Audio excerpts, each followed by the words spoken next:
ফেসিবাদের এই দূষণ, ফেসিবাদের চেতনার দূষণ, এই দূষণ থেকে বাংলাদেশের 18 কোটি জনগোষ্ঠীকেই এই দূষণ থেকে মুক্ত হতে হবে।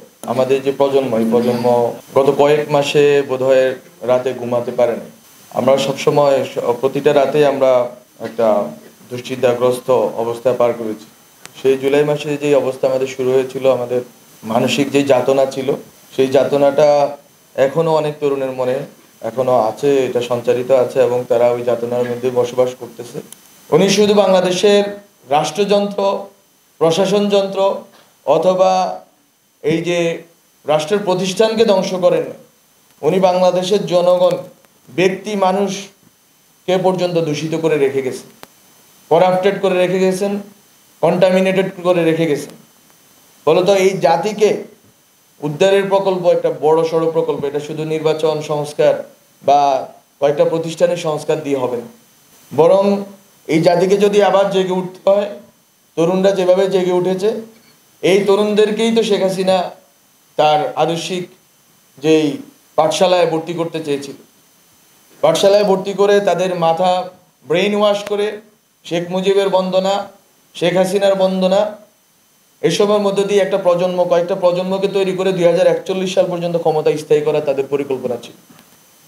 কিন্তু যাদেরকেই তারা এই প্রশিক্ষণ দিচ্ছিল, এই প্রজন্মই তাদের এই আয়নাঘর ভেঙে দিয়েছে।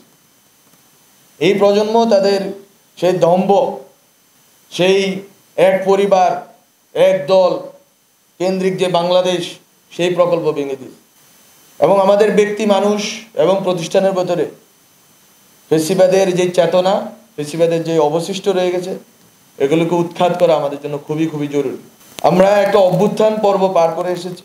অভ্যুত্থান হয়তো বিপ্লবে রূপান্তরিত হয় নাই, সামগ্রিক সামষ্টিক রূপান্তর ঘটে নাই, কিন্তু আমরা সে অভ্যুত্থান পর্বের ভিতরেই আছি। অভ্যুত্থান পর্বে আমাদের ব্যক্তি মানুষকে পার্গেটরির ভিতর দিয়ে যেতে হবে।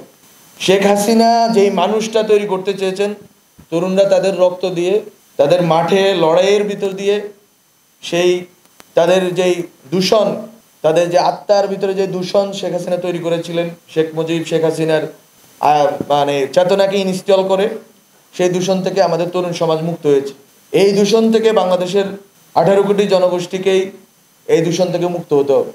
ফেসিবাদের এই দূষণ, ফেসিবাদের চেতনার দূষণ এবং ফেসিবাদের চেতনার যেই কাঠামো আছে, একটা হচ্ছে ব্যক্তির ভিতরে, আরটা হচ্ছে সিস্টেমের ভিতরে, এই দুটা থেকে আমাদেরকে মুক্ত হইতে হবে।